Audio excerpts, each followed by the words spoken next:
Hello everyone, Agent Gold here, and welcome to the final episode of Let's Play Shantae Risky's Revenge. If you missed the secret episode, what we did last time was we added another heart to the life bar and maxed it out. We got the rest of the magic gems in the game, and we got enough gems to buy out the shop, so let's make that our first goal.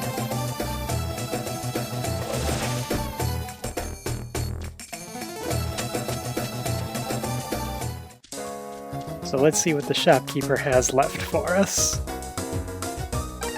We'll get the Mega Pike Ball, the Crush Puff, which I've been avoiding up until now, and the Mega Puff after that.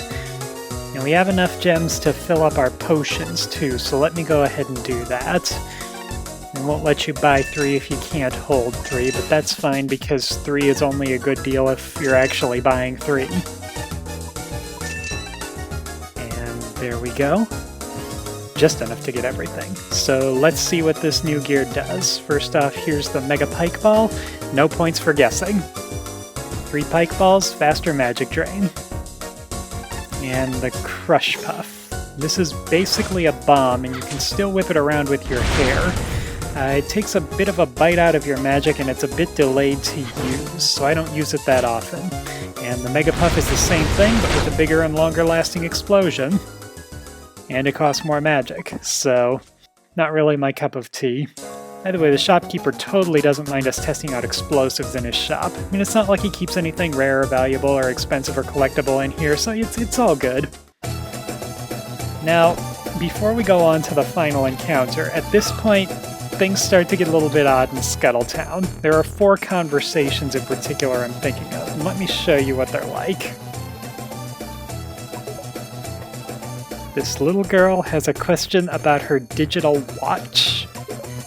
Just what is the technology level in Scuttle Town, or in Sequin Land for that matter? I mean, Bolo mentioned snapping close-ups of Risky when Shantae beat her. This girl's got a digital watch, and yet a steam engine with something completely new to them. It's all over the place. I'm guessing that if the situation is serious, then you have to be realistic, but if it's not serious, you can have whatever you want there. I don't know.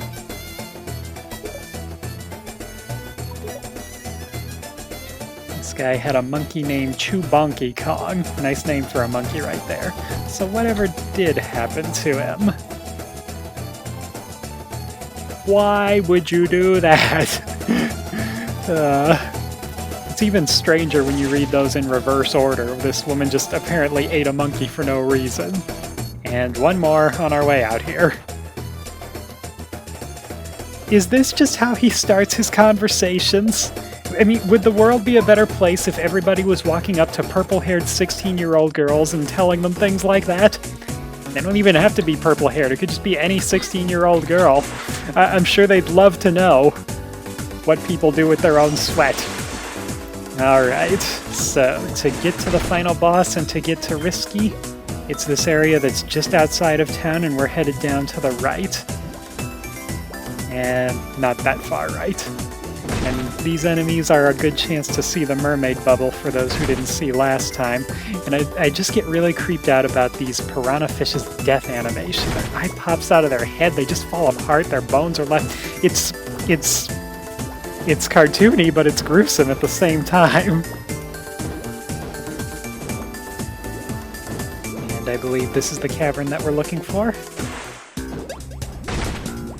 And that statue is why we needed the mermaid bubble to get here. I guess I can't get out on that side. So, what have they got for us over here? Looks like it's mostly a lot of money. This area does give you a fair bit of cash. We were down to like 20 or 30 when we came in here, so let's keep track of how much we get. But if you're looking to buy out the shop and you haven't done it yet, this could be a good place to get some extra gems, but there are better. I usually feel more satisfied when I come here with everything rather than coming here to earn the rest of the cash that I need. There was a warp squid statue in the other room, and that's going to be, its partner is going to be on the other side of this area that we'll see in just a second here. So before we can get to Risky, we've got this sunken cavern area to go through. Now, as I'm controlling Shantae here, she's auto-moving forward and she can't go backward. So this is basically an impromptu shooter level. Risky's minions, the Tinker Bats, are down here trying to guard the place. So, doesn't that something seem a little off here? The Squid Baron said that this was going to be a secret way and that she wasn't going to see us coming, and yet she's got her guards all over the place down here. And it's not like they would just come down here to protect from any random thing. If they're gonna put on those scuba helmets and come down here, they gotta know that they're protecting against something, don't they? So this is fairly straightforward as far as shooting things go. It's not like those expert shooter games where you get extra points by shooting enemies 3 of the same color in a row and memorizing patterns or any of that. The only tricky thing about this is these Tinkerbats down at the bottom who try to shoot spears up at you. And because they're down there, I always find it best to hang near the bottom so that when they show up on screen, I shoot them first. Because they can be pretty quick and pretty surprising if you're not ready for them. You're doing pretty well, for the most part. And the enemies here do give you gems and they do give you hearts, so this isn't particularly difficult to deal with. I think it's mostly meant to keep things tense at this point in the game. I mean, we're on our way to the final encounter, so let's throw some action in right away. And I don't mind that line of thought at all. Although, seeing these ruins in the background, it does kind of make me wish that I could maybe explore what's down here. I mean, is there a sunken city or something? That looks pretty elaborate in the background. I mean, this is not the time to be looking at it since we have to go and rescue Mimic, but maybe some other time, if Shantae can still turn into a mermaid and swim, it might be fun to come back here. I don't know. While I'm thinking of Mimic, I suppose I should mention Shantae and Mimic are not actually related by blood. Mimic is just apparently a friend of her mother, and sort of became an adoptive guardian for her, and they're both totally cool with it, so it's kind of a nice relationship, knowing that they're not really related by blood, but the bond between them is there. Not so much that Shantae is afraid to destroy someone who looks like her uncle, but she knew the difference, so... Okay. This would be the other thing that's maybe tricky, but not really. It's these walls of mines that are right here. You don't really want to go up and down and try to destroy all the mines. There isn't much point. You just have to cut yourself a way through.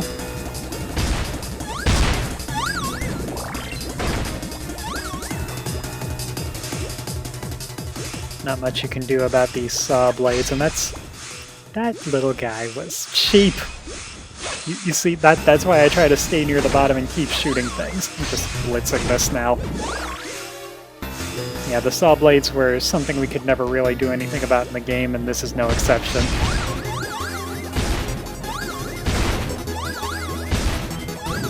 Guys who run underneath you aren't impossible to avoid, but if you're focusing on just about anything else and they come running, they're pretty likely to get you. And it doesn't seem like too many other enemies come down low to surprise you. Like, I'm not seeing any who are swimming the other way, coming from down low. They're all up high. And I think that's it for the shooting area. It's kind of long, but, you know, it's a good little action sequence. Okay, so we've got 119 gems right now, so we only really got about 80 in here. So there's definitely better places to get gems. But this warp squid would just take you to the entrance, so once you clear that area once, then that's all you have to do with that. Here's the last save guy in the game, so let's see what's through here. Now, this is an interesting room. It's, you can't see anything except characters in here. And it can be a little bit confusing to get through, but it's a one-way room. There's no getting lost, it's just very straightforward. This first torch signals that there's water here and the mermaid needs to swim underneath it. Yeah, this room actually is going to have us using all of our transformations. And something that I remember reading about the first game, or not the first game, but sort of a beta version of the first game, like when they were first planning the series in the first place. They were figuring out some of the animals and how Shantae would work with them. And one of those animals was a tiger. The idea for the tiger was going to be jumping across large gaps, but it didn't end up making it into the final version. That's kind of too bad, because being able to turn into a tiger and play as a tiger, that would be pretty awesome. I do not want to be the mermaid right now. For some odd reason, if you pound through the statue and land on these little things, it hurts you. If you land next to them, it kills them, so I don't know. But here's our final boss door, so let's go see Risky.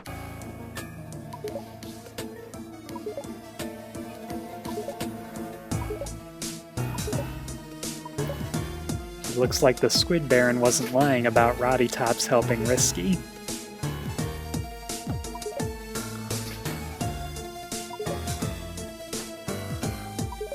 It looks like Risky was just promising them whatever they wanted to hear so they would help her. She's pretty underhanded.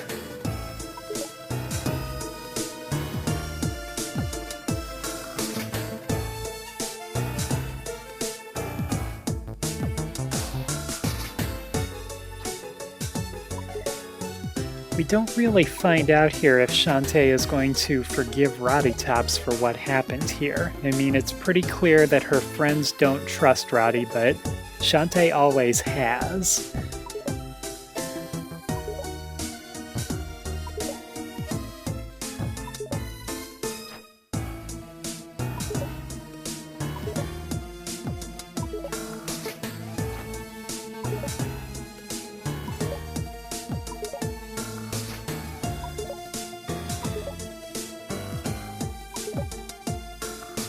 Okay.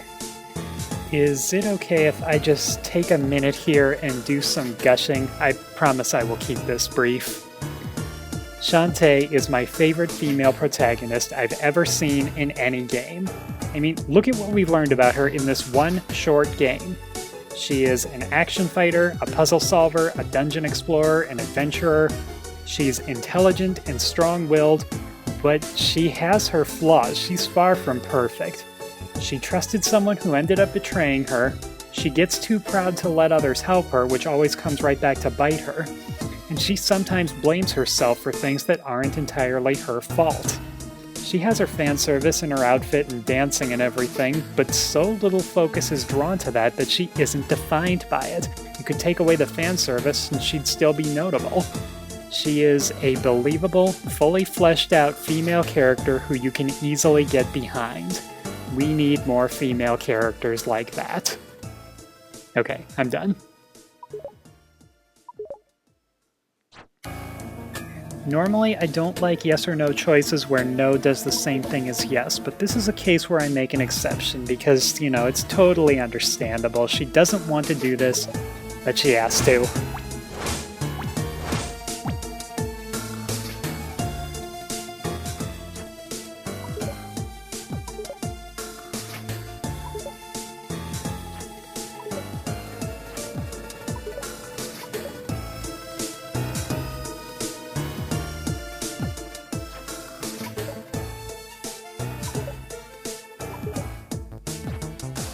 Something that I do like that I notice here, Risky has her own sinister theme song, and there's two versions of it, the out-of-combat version and the in-combat version, and that's what we'll hear during the real final part of this. Final boss is in two parts, and the second part, yeah, it has a combat version of Risky's theme song, and I always like it when developers do that. If they give you a song and give you a chance to get used to it and then really speed it up for an action sequence.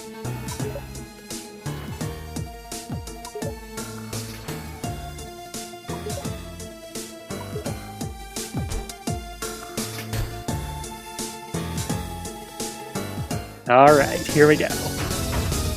This first part of the fight is basically the same thing as the first fight we did.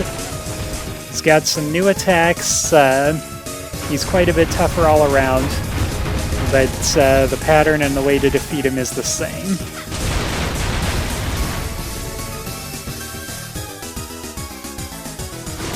So this time when he's firing cannonballs from the background, there are going to be some that carry some of Risky's Tinkerbats in them, the ones with the faces. Tinkerbats are not very tough on their own, but if too many of them get on the field, they can surprise you and trip you up and cause a little damage. I don't know why they give you gems, because there's literally no way to get back to the shop at this point, so gems are kind of pointless. You can tell he's going to use the anchor attack if he opens his mouth a little wider, and I'm dodging it without damage so far, but it can be kind of tricky because if you get close to his feet, you're going to get hurt when he stomps around. And they shoot the cannonballs, so you do have to get close to the feet. Risky's animation when she's laying on the ship like that just looks ridiculous to me. She's enjoying this way too much.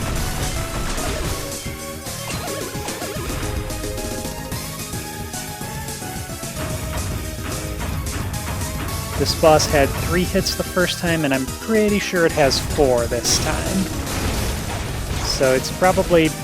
the ship itself, both times, has the least hits of any boss, as we found out from those other bosses where I seriously underestimated how many hits they have. But that doesn't mean that he's necessarily that much shorter. Yeah, something that I forgot to point out, all throughout the game even, Shantae has a backwards dash that she can use, and it's useful for dodging a few boss attacks, but not really useful for day-to-day combat and adventuring. It'll come in more handy in the next part of the final battle, so that's part of why I'm mentioning it now.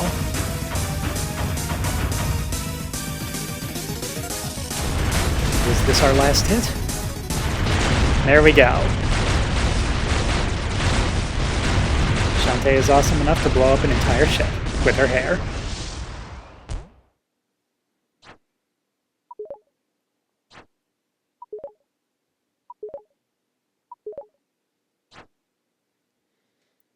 So now it's finally time to find out what the lamp does.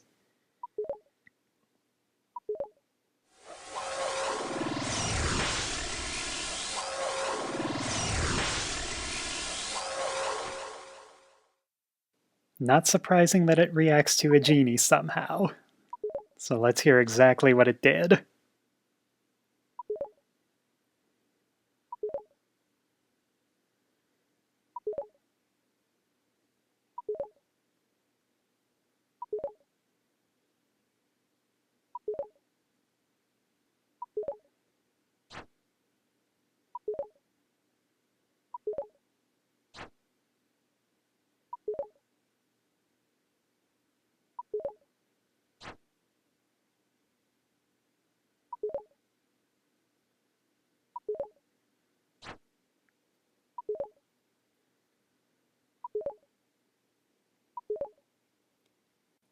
Shantae wanted nothing more than to be a full genie, and now she's not a genie at all.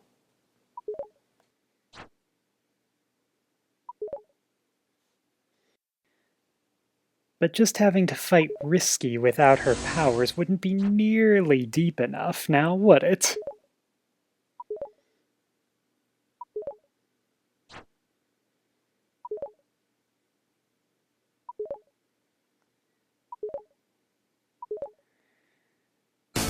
Alright, here we go.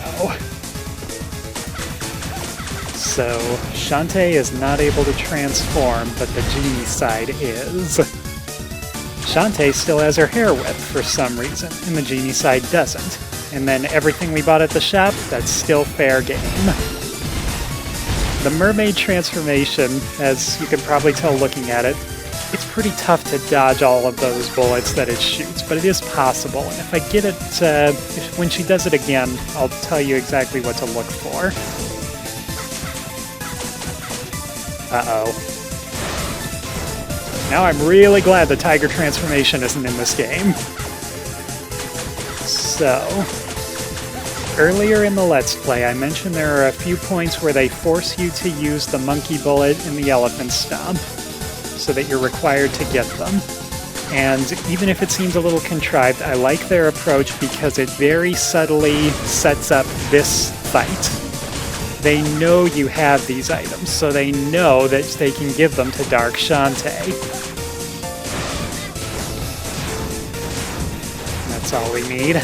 Teleporting elephants. Okay. In order to dodge this, you need to stand directly beneath her, count off 3 waves, and use the dash to get away before she lands on you. It's pretty tricky, but it can be done.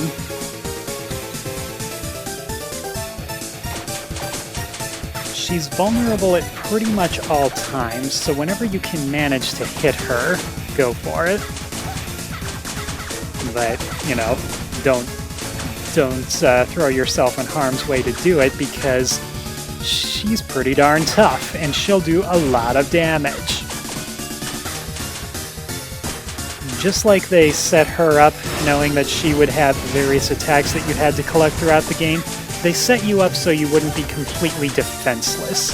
You absolutely have to have the Fireball and the Thunderbolt for this fight. I'm not using any magic right now for 2 reasons. One is that when you hit her a lot, it gets tricky to see what she's doing, and you kind of have to pay attention to whether she's running or dancing to know what attack is coming next. And the other reason is it's a little easier to focus just on using the whip than it is to use magic. Okay, here she's at her halfway point. So she's going to be all around tougher for the rest of the fight. Ah! I'm failing so badly! The way that she runs and jumps around seriously reminds me of Mecha Sonic from Sonic 3 and Knuckles. That was my favorite boss in that game and my favorite incarnation of Mecha Sonic, so that's kind of a treat for me.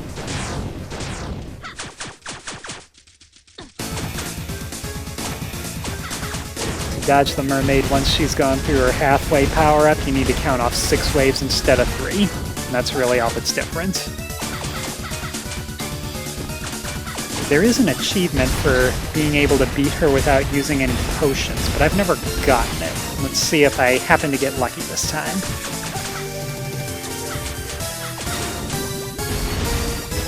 The fact that I've never gotten it tells you just how much damage she can do.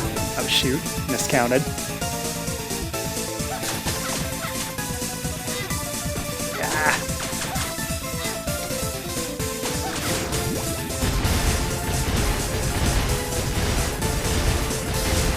I suppose a lot of the damage I'm taking is my fault for miscalculating things here, but she's pretty random in what she does.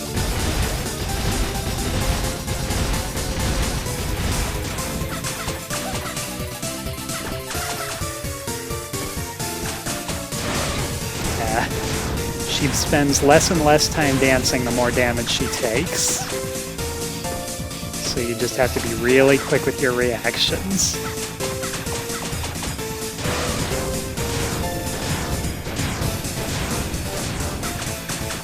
I find this entire fight very deep because Shantae is fighting exactly what she has always wanted to be.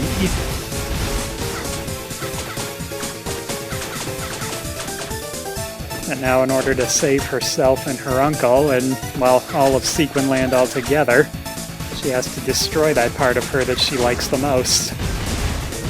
So this fight is challenging and deep, and that's a really good combination for a final fight. She could kill me if she hits me with the wrong hit now. Not worth it! Not worth it! Gosh, that was close. I'm going to use the pike ball just in case I find an opportunity to use it, because that's the one I find the most useful against her. But again, that makes it hard to see what she's going to do.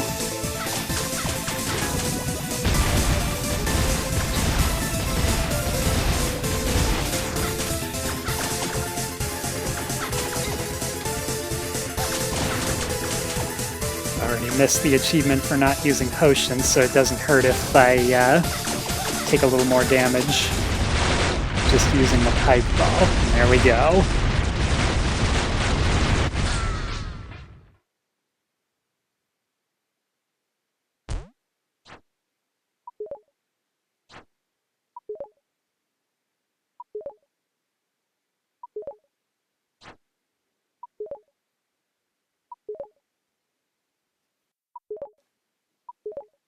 It's probably just as well that Risky ran away here.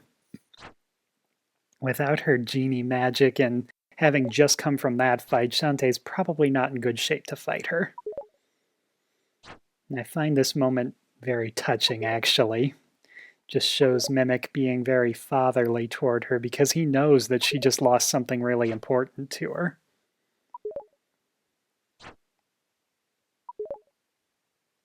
This is something that's still a mystery at this point. About why her hair still works.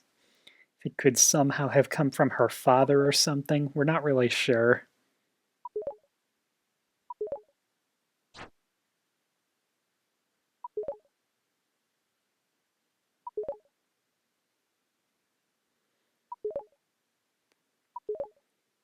I could say something about it being partially Mimic's fault for not telling her about the lamp, but this moment is just kind of too sweet for me to want to do that.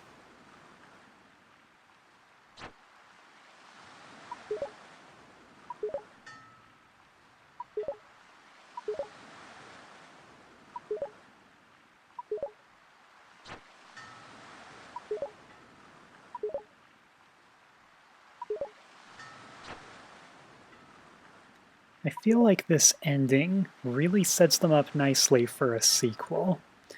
Because it's like Shantae wants to be closer to her mother. We want to find out why her hair whip still works, if that maybe comes from her father. And there's some other stuff that they're going to be hinting at here as we go on.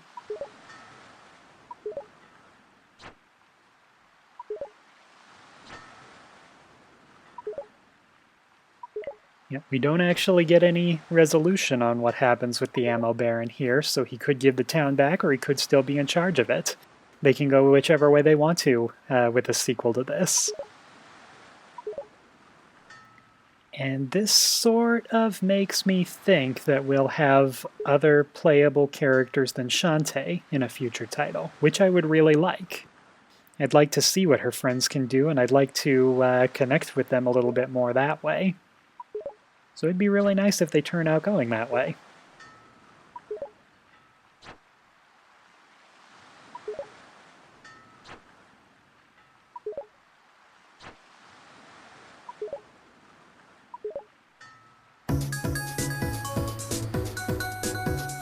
And that is that. At the beginning of the game, we had the camera start up in the sky and come down to where Shantae was.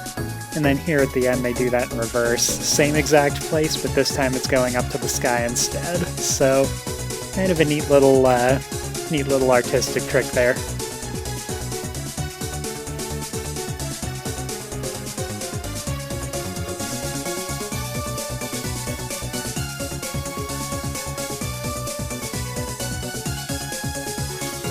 So it would probably be really geeky of me to comment on the end credits, wouldn't it? But there is one thing I know we're going to see that I just have to comment on.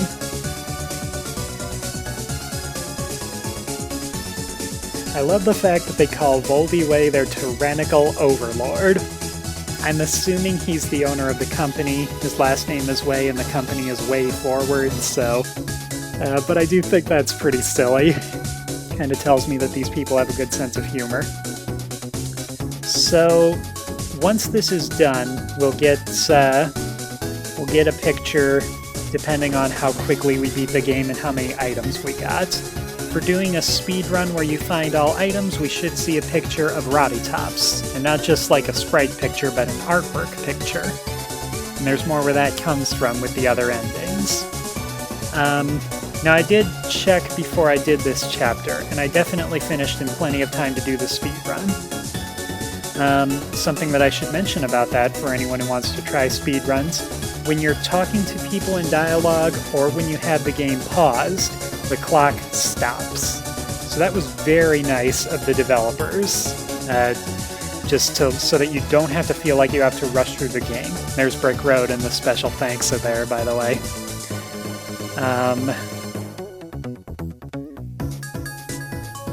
So, yeah, that's a good trick that they stop the clock when you're talking to people, because then, even with all of my fumbling around in this playthrough and going the wrong way in a few places, and just taking time to talk to people and show you all of the conversations, I'm still able to get the speed run, so I feel pretty happy about that.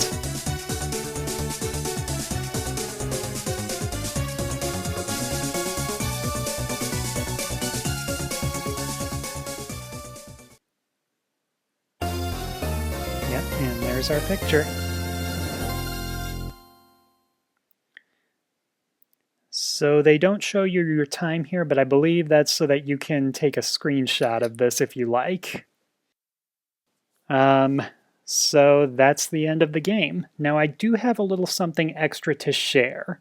So if you're interested in seeing some other websites that are related to Shantae, if you're interested in learning more, stick around for a couple of minutes. But if you're not, hey, thanks for watching this far. I had a lot of fun putting this together. I've been wanting to do this Let's Play for a long time, and I'm happy that you enjoyed it enough to watch it to the end. So thanks for coming. See you next time. Alright, for those interested, let's take a look at some other sites where you can see more of Shantae. I'm going to break this into two categories, official sites and unofficial sites. Obviously, I should link to WayForward sites since they're the company that makes the series. I think these guys are pretty cool and are worth supporting, but I'll let you take a look at their works and make up your own mind about that. Shantae has official sites on Facebook and on Twitter. Both of them are good to follow for news about Shantae, and the Facebook page is not a bad resource for Shantae fan art. The Twitter account also contains a retelling of the first game's story, with some differences. So if you don't mind spoilers or digging through it for old tweets, that's there. Now, I'm not sure if this technically counts as official, but it's worth mentioning. Matt Bozon has a DeviantArt account. It's not exclusively for Shantae artwork or anything, but if you're interested in seeing what Shantae's creator is up to, you might have fun following this. There's also a few unofficial groups on DeviantArt specifically for Shantae artwork, which I'll link to the description next to this one. If you're more interested in the soundtrack for the game, I think you're going to be happy. Soundtrack for the first game is officially available for free. Check it out, listen to it, remix it, whatever you like. The Risky's Revenge soundtrack is also available for free, but you have the option to pay for this one if you feel like it's worth it. Up to you. And while you're downloading soundtracks, you might be interested in looking at a remix of She's Got Moves on Overclocked Remix. Why am I mentioning this one as official? Because the remix was done by the original composer. Wrap your mind around that one. If you're curious what it sounds like, it's the background song you're listening to right now. If all of that wasn't enough to look at, let's take a look at a few unofficial sites too. If you're interested in meeting other fans of the series, or just talking with people who know more about it to learn more yourself, I highly recommend the Shantae Fans Portal. This is an unofficial forum run by a few of the fans, and new activity is always welcome, so take a look if you're interested. If you're looking for a solid place to read up on Shantae and learn more about her friends and her world, the Shantae Wiki might be what you're looking for. There's also a TV Tropes article if that's more your style, but the wiki is probably more of an objective resource. Lastly, just maybe, you might be wishing you could talk to Shantae or ask her a quick question, even if it's just a fan's interpretation of Shantae. There's an Ask Shantae blog on Tumblr, which you might like and might not. If you do take a look, I hope you're okay with seeing Shantae through my eyes, because, well, I'm the one running it. That's all I've got right now. All of these links are in the description, and I'll keep a more up-to-date list on the Ask blog. Thanks again for watching. See you next time.